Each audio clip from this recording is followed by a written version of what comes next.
Oi pessoal, mês que vem a gente vai fazer aniversário. A gente vai completar 1 ano de canal. Passou rápido, né? Parece que eu comecei a fazer os vídeos em dezembro do ano passado, mas já faz muito tempo.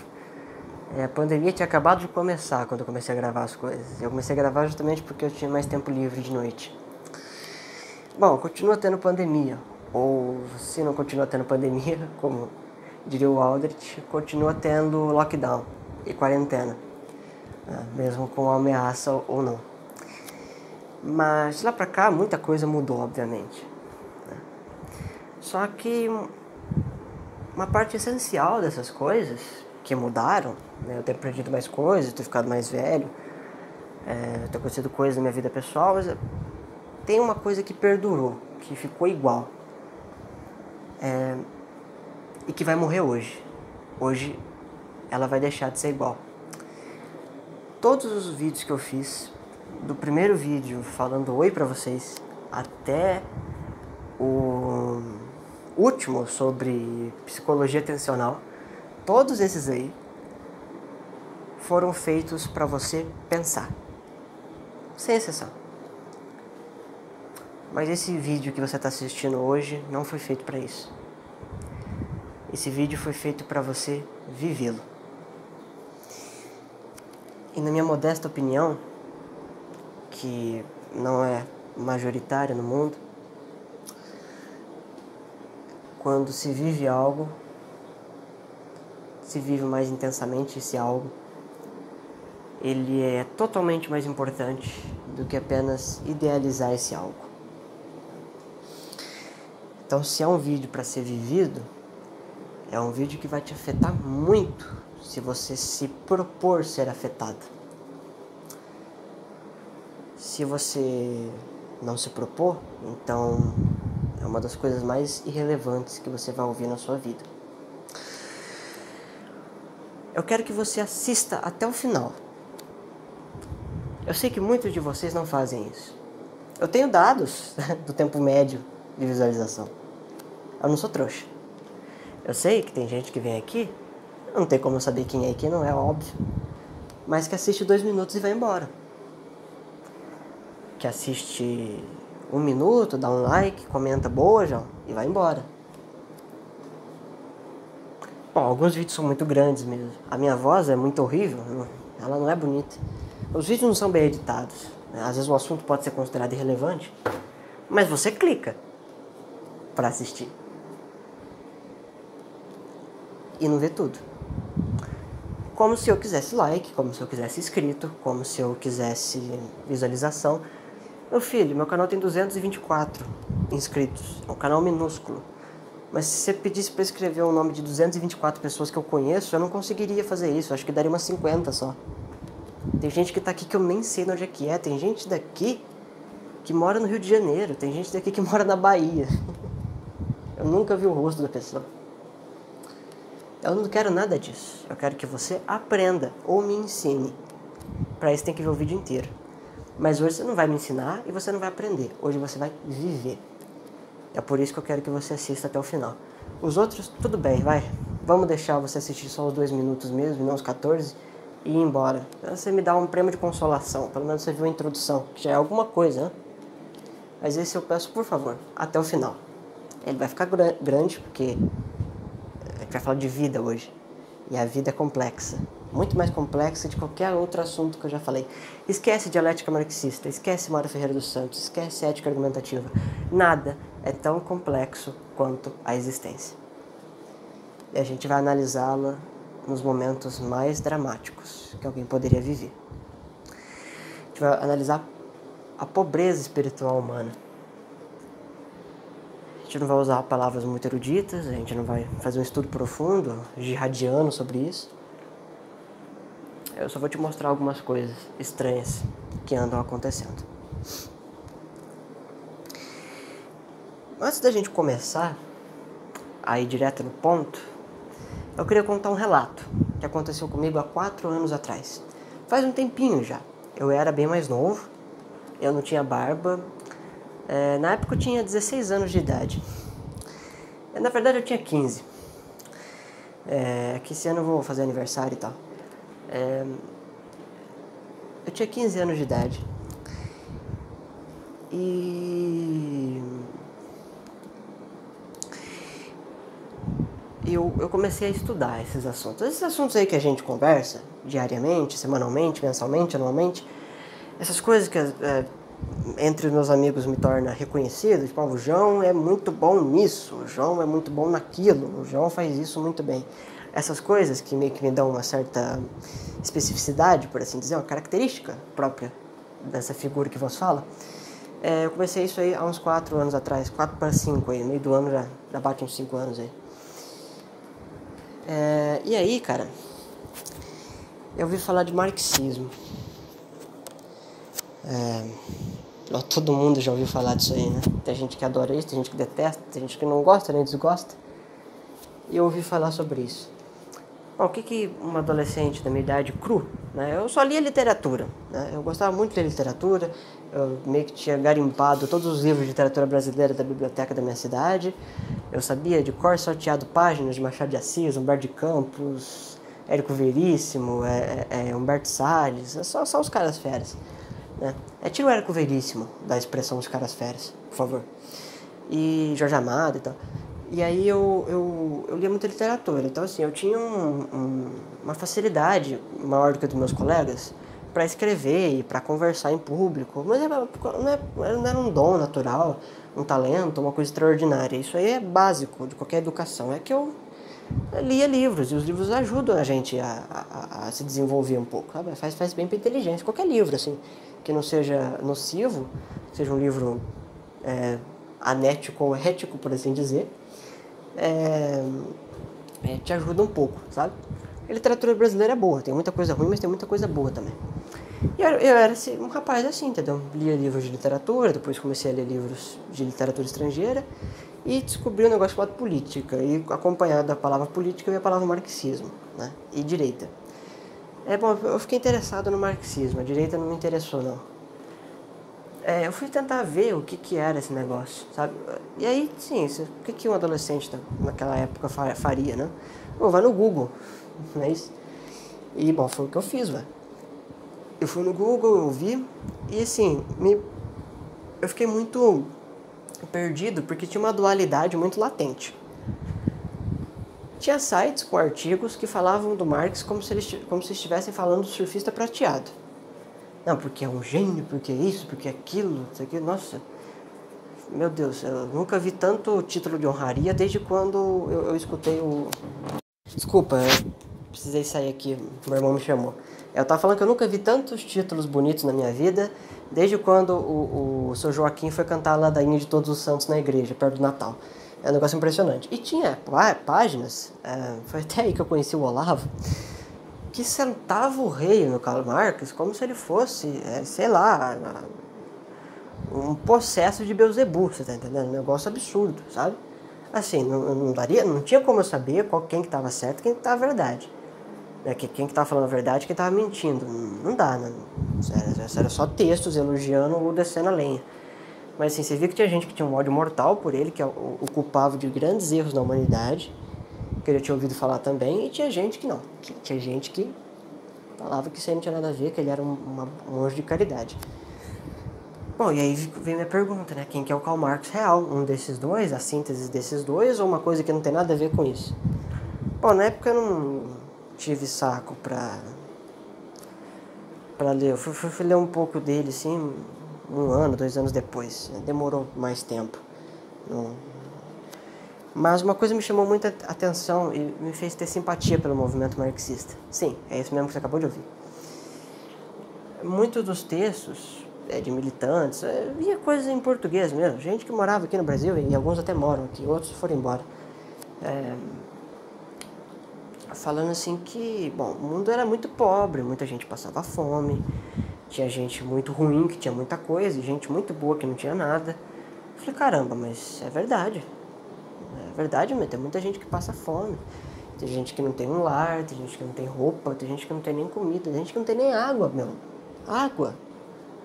Sabe? Um negócio que a gente usa, sei lá, pra tirar o molho de tomate do prato, depois de comer lasanha, sabe? O cara não tem isso, velho. E parecia que eles estavam preocupados com isso. Era algo que deixava eles revoltados. Me deixava também, eu deixaria qualquer um, né? A gente se entristece de ver pessoas sofrendo. Eu, pelo menos, sou assim. Aí tem um idiota aí que dá risada, mas isso é só ignorar. Bom, na minha igreja falava isso também. O meu Senhor falava isso também, né? Quando você for fazer uma coisa, faça como se você estivesse fazendo pra mim, entendeu? Porque quando você deixar de fazer alguma coisa, você vai estar deixando de fazer pra mim também. Quer dizer, pra mim você faz e pro seu colega você não faz? Então que porra é essa? Ele não usou essas palavras, óbvio. Pô, então tá aí, né? É um ideal político que parece querer acabar com mazelas. E aí eu fiquei com vontade de fazer parte disso, sabe? Eu nunca tive vontade. Pô, eu era acólito da igreja. Eu era acólito, eu fazia 3 missas por semana, assim, sábado de noite, domingo cedo, domingo à noite. Eu tava em tudo, tava em todas. Não é passeata que fala, pô. Passeata é coisa de político, mas é procissão. Fazia procissão. Tinha o missal romano decorado de cabo a rabo, assim. Não precisava nem pedir ajuda pra ninguém, sabe? Eu já abria lá na oração que eu sabia que tinha que ser aberta. Nossa, eu peguei um domínio muito bom da coisa, de tanto fazer, sabe? Foi treinando, né? E aí você pega a prática. Mas assim, eu não gostava de encontro de jovens. Eu fui uma vez, fiz uma besteira lá, depois eu achei melhor não ir mais. Se o Bob contasse a história... não. Olha, não sei nem o que eu vou fazer com ele. Mas eu nunca tive vontade de fazer coisa missionária. Minha mãe nem ia deixar. Mas ele, quando eu ouvia coisa, eu não sei, eu fiquei meio que entusiasmado com a estética, sabe? E pareceu me dar um ânimo, assim. Não sei de onde é que veio esse ânimo, acho que veio do cu. E aí eu fiquei com vontade eu fiquei com vontade de... que essa foi boa. Vai dar meme. Eu fiquei com vontade de querer conhecer mais sobre o movimento, sabe? Eu não queria nem ler o livro dos autores teóricos, sabe? Era outra praia, não tava afim de ler essas coisas. O Capital, não, isso aí eu vejo depois, isso aí parece ser muito complexo. Deixa eu pegar a parte prática da coisa, que parece mais fácil, com linguagem de gente, né? Vamos mexer com isso.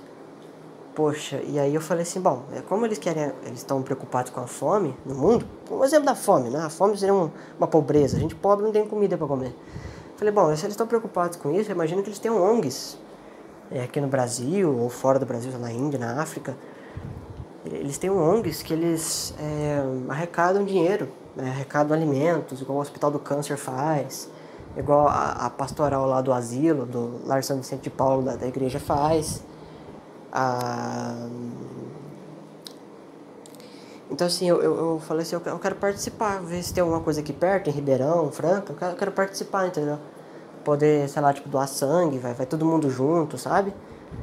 Assim, faz obras de caridade, né? Porque quando eles falaram que aquilo era um problema, aquilo era ruim, tinha que mudar, eu entendi que eles estavam querendo acabar com aquilo com caridade, com ajuda, né? Assim, claro, eles falavam várias vezes uma coisa que eu fui entender depois, né? Que era um sistema corrupto, era um sistema maldito, era um sistema que escravizava pessoas a troco do benefício de outras.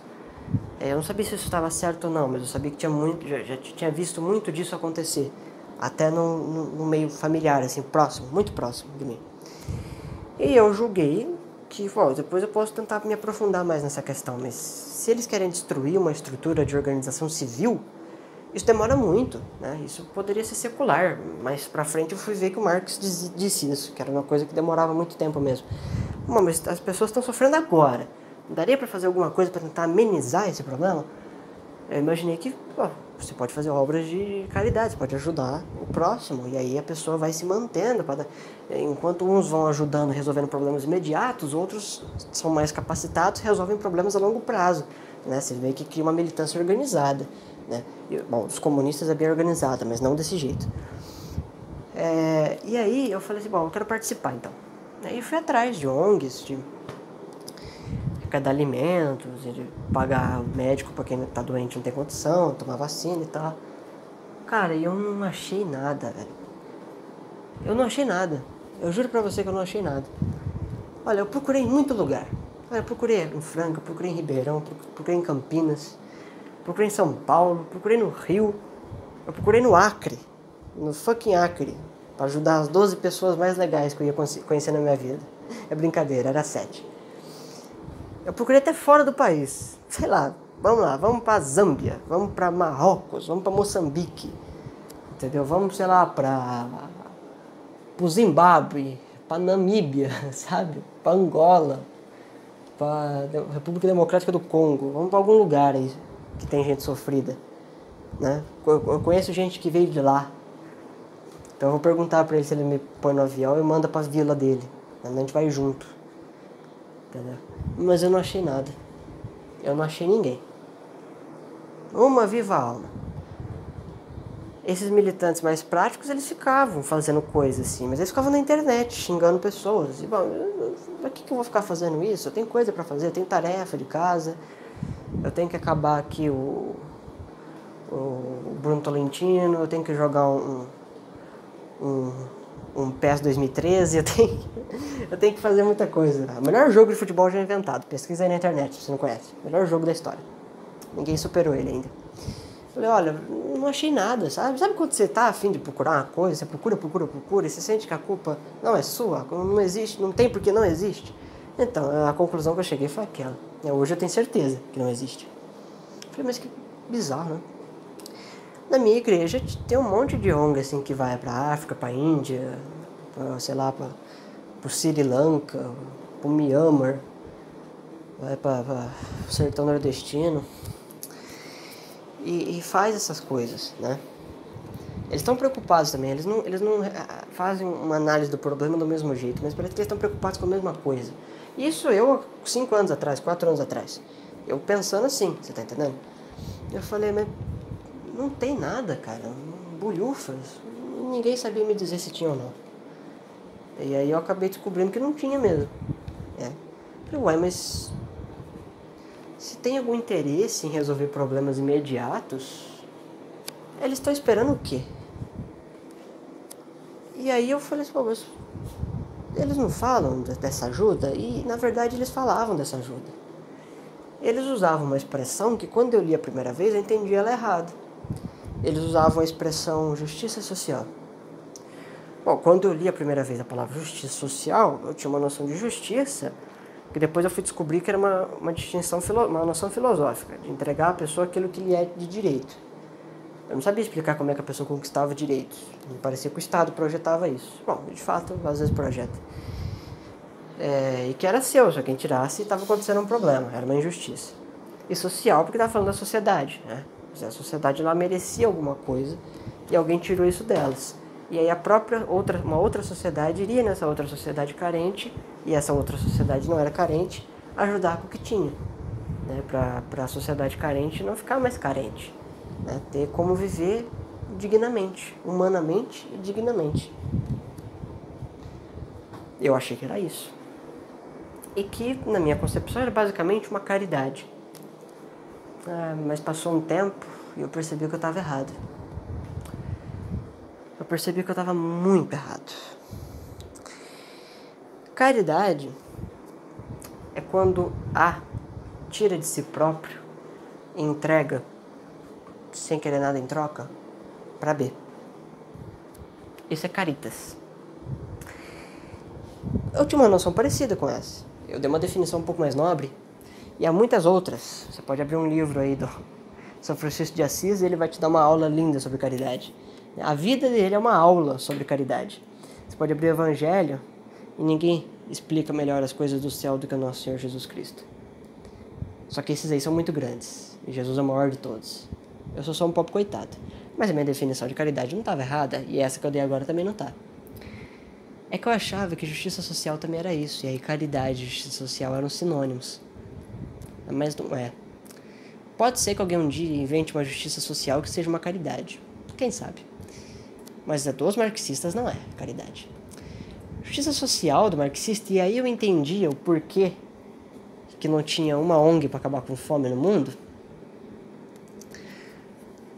Era o fato de...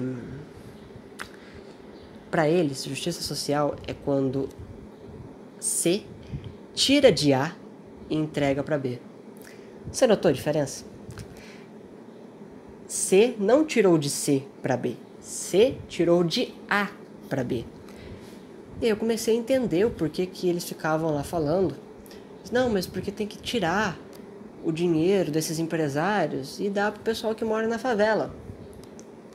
Tem que tirar o dinheiro do dono da Submarino e dar para quem mora em periferia. Eles eram o C querendo tirar de A para dar para B.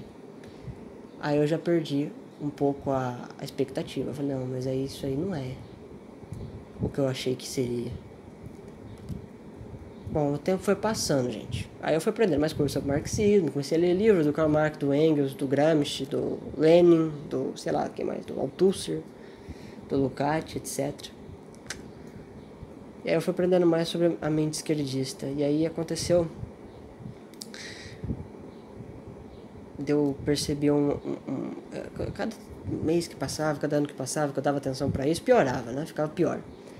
E aí a gente acaba no nosso relato, um breve relato da minha vida, uma das poucas coisas importantes que aconteceram nela. E aí a gente já entra profundamente naquilo que eu queria falar, que aquilo que eu quero que seja vivido. Né? Eu percebi que eles eram pessoas rancorosas. Eles nutrem uma raiva muito grande das coisas. Eles têm raiva de qualquer coisa, sabe? Eu também tenho raiva. Muita raiva. Eu tenho, sei lá, misofonia. Eu fico bravo com o barulho do talher batendo no prato.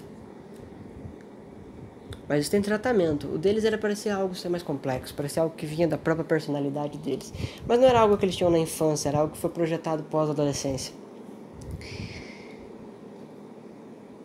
Bom, no final das contas eu acabei aprendendo filosofia, eu acabei aprendendo dialética marxista, eu submeti Karl Marx a 3 minutos de lógica formal e ele foi reprovado.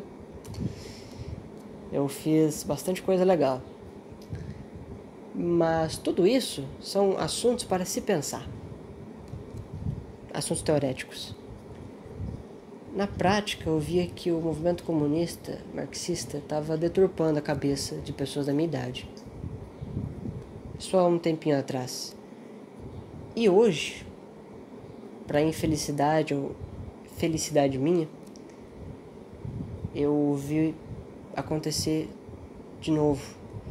Porque eu via por fora. Quando vocês enxergam uma coisa por fora, você só pensa sobre ela. Quando você vivencia a coisa na tua frente, ou mais próximo de você, aí você já tem uma visão um pouco diferente da coisa, porque intensificou, sabe?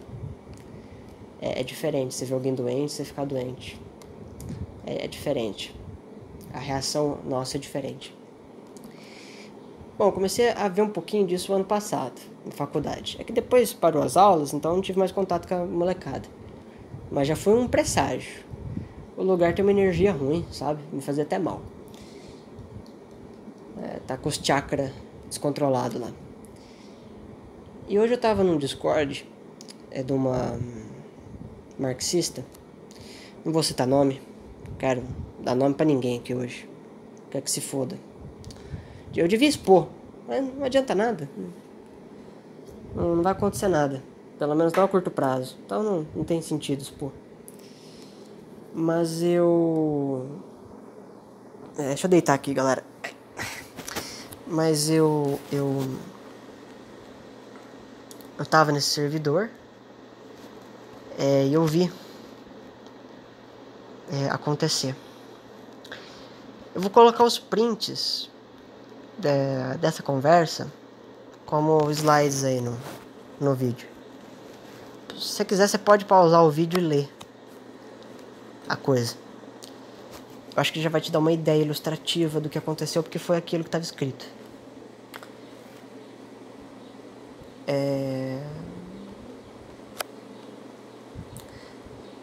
Desde mais novo eu aprendi que a vida é sofrimento. Mas tem gente que não pensa assim. Tem gente que acha que todo mundo tá contra ela. E ela é uma pobre coitada jogada aí no mundo. E aí ela fica alimentando esse ódio, esse rancor. O cara tava aí reclamando do pai e da mãe dele. Ele, de acordo com a mensagem, de acordo com a conversa, o pai dele paga internet pra ele, o pai dele paga telefone pra ele, paga computador pra ele, paga eletricidade pra ele, dá comida pra ele. Ele não arca com nenhum custo que ele tem. Mas ele não gosta do pai e da mãe. Ele acha que o pai e a mãe têm um relacionamento abusivo com ele. E o relacionamento abusivo que o pai e a mãe dele têm é o fato do pai e a mãe dele serem bolsonaristas e ele ser, esse adolescente, weberiano. Sim, ele odeia o pai e a mãe dele, porque o pai e a mãe dele não votou numa pessoa que ele gosta. Então ele tem ódio do pai e da mãe dele. Ele falou isso pra mim. Eu não tirei print de todas as conversas porque eu fui expulso do grupo por passar pano pra homofobia. Eu não sei o que isso significa, mas... então não deu tempo de tirar print de tudo. Então tem algumas coisas que eu não tenho prova, mas a maioria dessas aí eu consegui. O cara reclama na internet o dia inteiro, fala que tá desempregado. Mas ele não vai arrumar emprego. Quem tá o dia inteiro no Discord não vai arrumar emprego nunca. É nunca que vai arrumar emprego. Bom, fica no Discord o dia inteiro falando mal do pai e da mãe dele. Enquanto o pai e a mãe dele muito provavelmente tá trabalhando pra pagar as contas. Porque daí senão ele não tem eletricidade, ele não consegue ligar o telefone dele, tá, pra poder xingar a família dele. Você acha que o cara desde 5 anos de idade ele tem esse pensamento? Não. O Bolsonaro ascendeu na política, e eu lembro, em 2017. Em 2016 ele tinha memes sobre ele, o mito. 2017 já falava que ele ia ser presidente, 2018 veio a campanha. Até aí, nem se tocava no assunto. Max Weber. Você acha que esse cara já leu algum crítico de Max Weber? Você acha que esse cara descobriu o Weber sozinho? Ou esses amigos, falsos amigos que ficam aí nutrindo a raiva que ele tem pela família dele, com mentiras, com jogos de linguagem, né, com Sprachspiel, tolos, medíocres, né, desprezíveis. Você acha que não foram esses caras que apresentaram o Max Weber pra ele? Ele leu, achou que era a coisa mais linda do mundo? Porque eu, só de ver eles falando que eles estavam preocupados com a miséria humana, já me deixou feliz. Imagina você ver um texto mais erudito, mais culto. E o Weber nem é tão bom assim. Nossa, mas o Weber faz muita besteira. Come muita bronha. E aí o cara tem raiva do pai e da mãe dele. Porque o pai e a mãe dele vê a política brasileira de um jeito diferente que ele vê a política. E ele fala, eu não consigo conversar com meu pai e minha mãe sobre isso. Porque eles pensam de um jeito diferente. Quer dizer que você só consegue conversar com quem pensa igual a você, mano. Você não consegue conversar com ninguém, porra. Né? É muito fácil conversar com quem vai concordar com tudo que você vai dizer. Né? Que merda é essa? E o cara tá... Mas você vê assim, ele tá com raiva. Essa raiva, ela não é natural. Ela não é natural. Ela não é uma reação natural ao que tá acontecendo. É desproporcional. O pai e a mãe dele Aí, num dos prints que vai passar, vai ter uma palavra tensa. Segundo ele, a mãe dele disse que preferia que ele fosse... morresse do que fosse homossexual, bissexual, tivesse um comportamento agudistônico. Isso aí já é uma palavra tensa. Ela não devia ter falado com essas palavras. Né? Isso não é assim que se resolve o problema. Mas isso não é o suficiente para pegar um ódio mortal da tua mãe. Quando você queria sair de casa, eu quero cortar contato, não quero mais falar com eles. Isso não é natural, cara. Isso não é natural. Entendeu? Você é gerado 9 meses dentro do ventre de uma mulher, cara. Os neném, quando escutam o barulho que é feito dentro do útero materno, eles dormem. Eles ficam em posição fetal e eles dormem. Eles se sentem protegidos, cara. É biologicamente incompreensível isso. Psicologicamente medonho. É nesse medonho que a gente vai bater. É um ponto. É como se fosse uma casa no xadrez que se você ganhar, você ganha o jogo. Esses esquerdistas malditos, são malditos, essa dona desse servidor, ela devia ter vergonha do que ela faz. Ela devia entrar, se eu fosse ela, eu entrava aqui debaixo da minha beliche, eu ficava em posição fetal chorando eternamente. Entendeu? Porque ela tá estragando, ela literalmente estraga famílias. Quando ela fala que não, porque os caras que são bolsonaristas, eles são malditos, eles são pessoas ruins. Meu pai e minha mãe pô, então eles devem ser ruins também, né? Eu não posso gostar deles. É isso que passa na cabeça do sujeito. Ele acha isso. Ele acha genuinamente isso.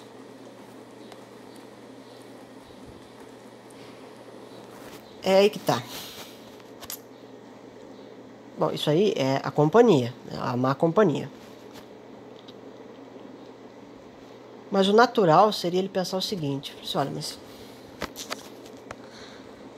quando eu tava no ventre da minha mãe, eu tava desprotegido. Qualquer merda poderia acontecer comigo, inclusive por parte dela, e eu tô aqui.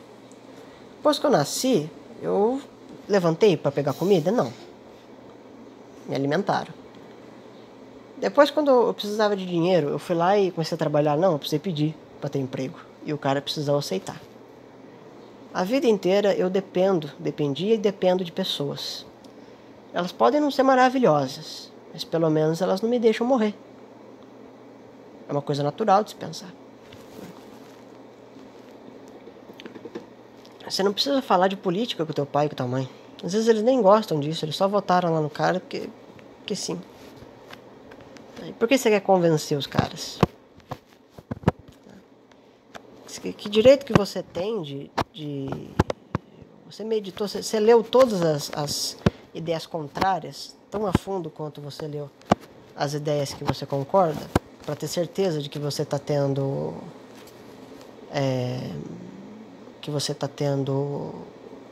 a ideia certa? Que você não está viajando na maionese e aí você vai ensinar a pessoa errada? O cara pegou raiva disso, pegou raiva do pai e da mãe dele, não quer ficar mais lá. E aí você vai tentar conversar com o cara e fala, não, mas peraí, mas tem como resolver, cara, dá pra te ajudar.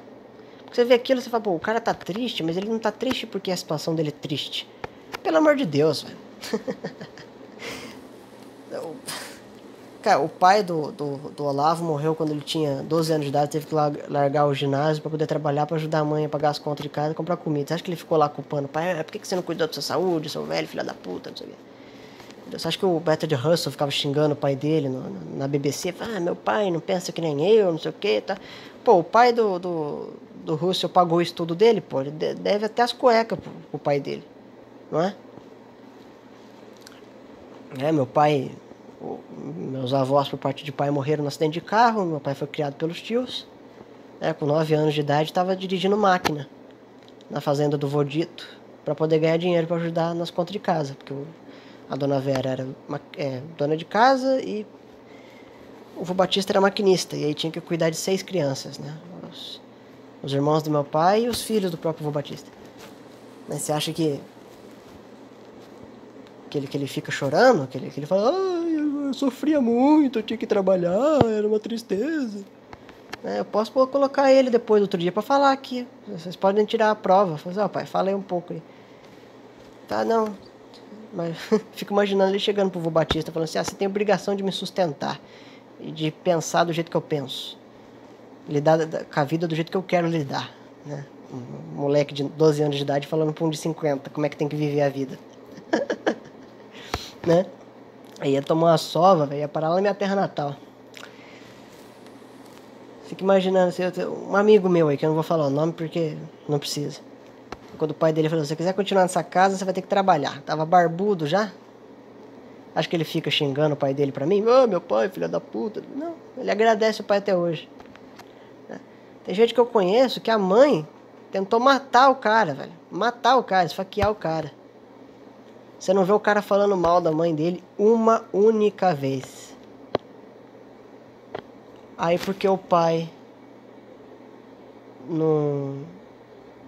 não gosta, o pai votou num político que ele não gosta, que ele detesta, ele acha que isso é relacionamento abusivo,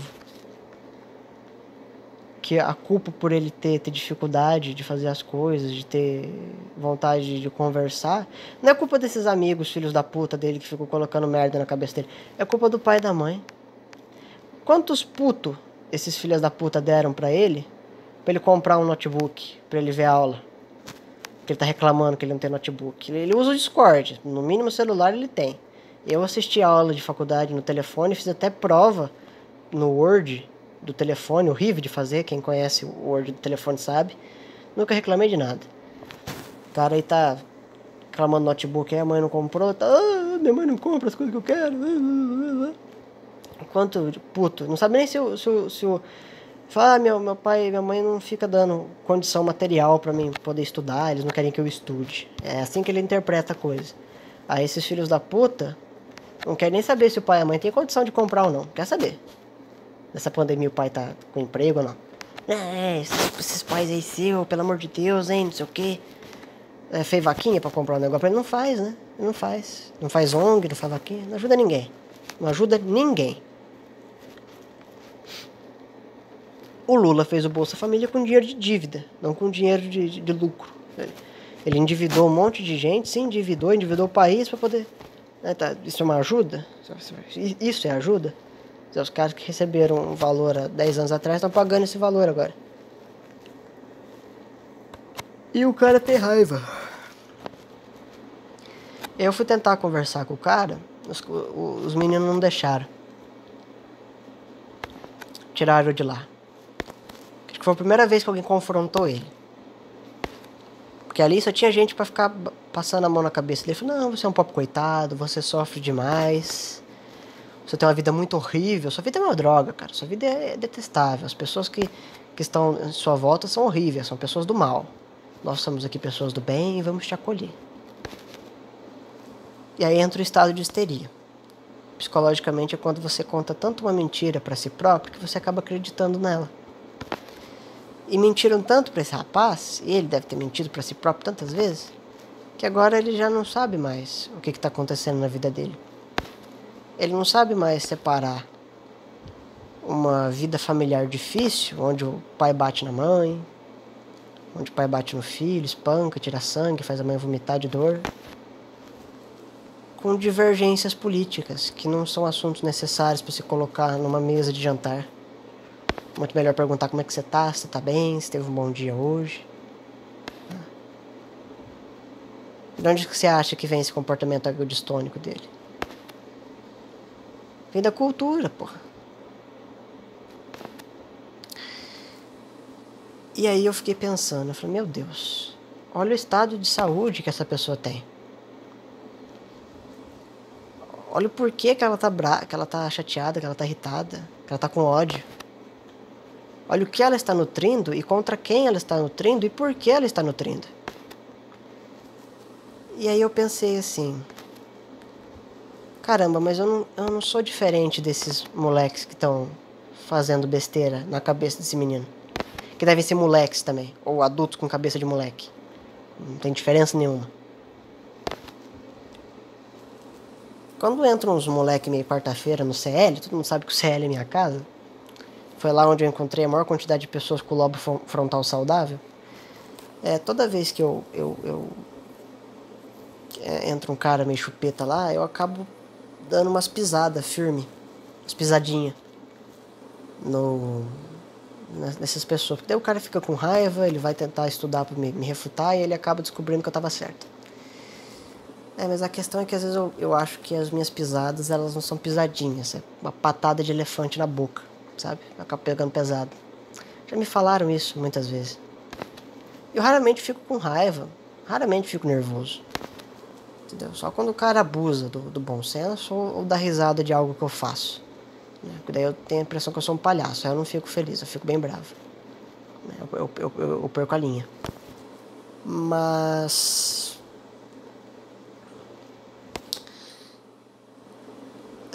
note bem. Quando eu pego muito no pé do cara, quando eu esmago, quando eu piso na traqueia dele, esse cara sai de onde é que ele tava num lugar bom, tava num lugar que ele poderia ser ajudado. Será que esse cara não vai pra esses servidores reclamar da vida? E aí os caras ficam vitimizando ele, e isso é psicologicamente reconfortante, porque você começa a receber atenção e cuidados, isso é bom pra todo mundo, né? Principalmente pra quem tem síndrome de Munchausen. Será que eu já não fiz esses caras saírem de um lugar bom porque eu tava bravo e coloquei eles num lugar pior? Será que eu não poderia ter tido mais paciência? Será que esse cara não foi um cara que eu já esmaguei? Porque no Discord você troca de nome, troca de foto, bota foto de anime, bota... né? Será que já não foi uma pessoa que eu pisei na garganta?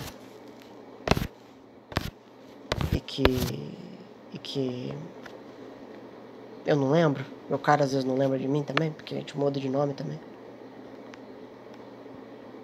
E agora?